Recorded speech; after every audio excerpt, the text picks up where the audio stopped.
하나님 말씀 창세기 39장 1절로 6절 교독하시겠습니다. 요셉이 이끌려 애굽에 내려가매 바로의 신하 대장 애굽 사람 보디발이 그를 그리로 데려간 이스마엘 사람의 손에서 요셉을 사니라. 여호와께서 요셉과 함께 하심으로 그가 형통한 자가 되어 그의 주신 주인 애굽 사람의 집에 있으니 그의 주인이 여호와께서 그와 함께 하심을 보며 또 여호와께서 그의 범사에 형통하게 하심을 보았더라. 요셉이 그의 주인에게 은혜를 입어 섬기매 그가 요셉을 가정 총무로 삼고 자기의 소유를 다 그의 손에 위탁하니 그가 요셉에게 자기의 집과 그의 모든 소유물을 주관하게 한 때부터 여호와께서 요셉을 위하여 그 애굽 사람의 집에 복을 내리심으로 여호와의 복이 그의 집과 밭에 있는 모든 소유에 미친지라. 주인이 그의 소유를 다 요셉의 손에 위탁하고 자기가 먹는 음식 외에는 간섭하지 아니하였더라. 요셉은 용모가 빼어나고 아름다웠더라. 아멘. 작은 일에 충성한다라는 제목으로 함께 은혜를 나누겠습니다. 책임감이라는 품성 훈련을 하고 있습니다. 하나님께서 부족하지만은 우리에게 나 한 사람 한 사람에게 기대를 가지고 계시는데 그 기대에 부응하는 삶을 살아가는 것, 그것이 책임을 다하는 그런 품성이다라고 말씀드릴 수 있습니다. 우선은 나 같은 사람인데도 불구하고 하나님께서 기대를 품고 계신다라는 사실을 꼭 기억을 해야 될 것입니다. 세상적으로는 별 볼 일 없다 할지라도 우리는 하나님의 자녀입니다. 하나님의 백성으로서 이 땅의 삶을 살아가고 있고 이 땅의 삶을 살아가는 동안에 하나님의 기대하심은 하나님의 백성다운 모습을 보여주는 것입니다. 하나님의 백성은 죄와 허물로 죽었던 그 자리에서 건진받은 자들이죠. 지옥에 갈 수밖에 없는데 천국에 인도함을 받는 천국 백성이 바로 우리들의 모습입니다. 단순히 이 땅에서 먹을 것, 마실 것, 입을 것을 위해 살아가는 사람들과는 다른 모습으로 살 것을 하나님께서 기대하고 계시는 것입니다.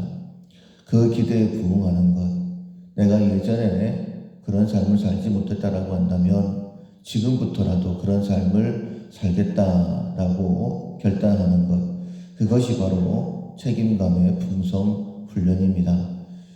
우리가 이 책임감의 품성 훈련을 위해서 또 훈련해야 될 실천사항은 무엇이냐면 작은 일부터 충성하는 것입니다. 하나님께서 요셉이라는 사람을 통해서 이스라엘 백성들 애굽에서 큰 민족을 이루는 그 일을 이루어 가시죠.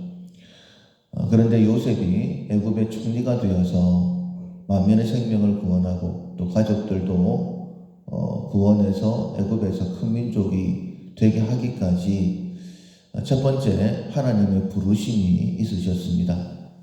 요셉이 어렸을 때에 꿈을 꾸죠. 형제들과 부모가 자기에게 절을 하게 되면 하나님께서 그를 높여주신다는 그런 꿈을 꾸게 됩니다. 그런데 그것을 시기질투했던 형들이 어떻게 되는가 보자라고 하고서는 노예로 팔아버리죠. 그렇게 노예로 팔려간 그 모습을 시작으로 오늘 본문 말씀이 시작이 됩니다. 하나님 주신 비전과 현실은 너무너무 큰 차이가 납니다. 도대체 이런 상황에 형들도 얘기했던 것처럼 요셉이 꾼 그 꿈이 어떻게 되는가 한번 보자 라고 그렇게 얘기되었던 것처럼 우리의 현실 자체는 하나님께서 내게 무슨 소망을 가지고 있을까, 이런 상황에 무슨 책임을 다할 수 있을까, 이런 생각이 들 수도 있습니다. 그런데 이렇게 노예로 팔려갔지만은 정말 우리의 두 눈을 의심할 수밖에 없는 말씀이 이어지고 있습니다. 2절에 보면 여호와께서 요셉과 함께 하심으로 그가 형통한 자가 되어 그 주인 애굽 사람의 집에 있으니 라고 말씀하고 있습니다. 형통한 자가 되었다. 여호와께서 함께 하심으로. 그러면 상황이 바뀌었느냐? 그렇지 않습니다. 여전히 노예 그대로였습니다. 상황은 바뀐 것이 없는데 하나님께서 그와 함께 하셨고 그가 형통한 자가 되었다라고 말씀을 하십니다. 사랑하는 성도 여러분, 우리의 상황이 어떠하든지 간에 우리는 요셉처럼 하나님께 부름받은 사람들입니다. 우리를 통하여 또 다른 영혼이 구원을 받아야 됩니다. 그렇다면 우리 역시 우리의 상황은 변하지 않았다 할지라도 요셉처럼 형통한 자가 될 수 있습니다. 비록 노예 생활 그대로이고 내 생활에 변화가 없다 할지라도 그렇습니다. 그 결과 3절에 보면 그의 주인이 여호와께서 그와 함께 하심을 보며 여호와께서 그의 범사에 형통하게 하심을 보았더라 라고 말씀하고 있습니다. 보통의 노예들과는 달랐겠죠. 주인의 눈에 요셉은 정말 특별했을 것입니다. 똑같은 노예인데 노예가 많았을 텐데 구별된 모습이 요셉에게 있었다라는 것이죠. 어떻게 노예 생활을 했는지는 모르겠습니다. 그런데 형통하게 하심을 보았고 그래서 주인이 요셉을 가정총무로 삼게 되죠. 점점 더 큰 일을 맡깁니다. 요셉이 처음부터 애굽의 총리가 된 것 아닙니다. 만민의 생명을 구원할 수 있는 그 자리에 올라간 것 아닙니다. 그냥 하루하루 최선을 다한 것이죠. 자기에게 맡겨진 일, 당시에 요셉은 해야 되는 일이 노예의 일입니다. 그 누구도 주목해보지 않습니다. 그런데 하나님과 함께하는 그 삶이 형통으로 이어졌고 하나님과 함께하는데 그 함께하는 것이 보디발의 눈에 띄게 되어지고 하나님께서 그에게 더 큰 은혜를 베풀어 주셔서 마침내는 애굽의 총리가 되고 자본합반해야 만민의 생명을 구원하는 자가 되는 것이죠. 우리는 큰 일만 생각할 수 있습니다. 그런데 하나님께서 내 자신을 구원하시는 것뿐만 아니라 내 가정을 구원해내시고 우리를 통하여서 우리 밀락교회를 통하여서 이 지역의 많은 사람들을 구원해내시기 위해 나를 사용하시려고 하고 우리 교회를 사용하시려고 하는데 방법은 똑같습니다. 하나님은 어제와 오늘과 내일이 똑같으신 분이시죠. 요셉을 작은 일로부터 훈련시켜셔서 큰 일을 맡기신 것처럼 오늘 내가 맡은 일에 상황은 변화되지 않는데 어떤 마음을 가지고 그 일을 하느냐 하는 것은 그것을 하나님께서 정확하게 보십니다. 노예의 일입니다. 그것처럼 지금 내게 맡겨진 일, 하찮은 일일 수도 있습니다. 그러나 내게 비전을 주셨고 하나님께서 이 일을 내게 맡기셨다라는 믿음을 가지고 최선을 다하면 하나님께서 그 일을 귀하게 보십니다.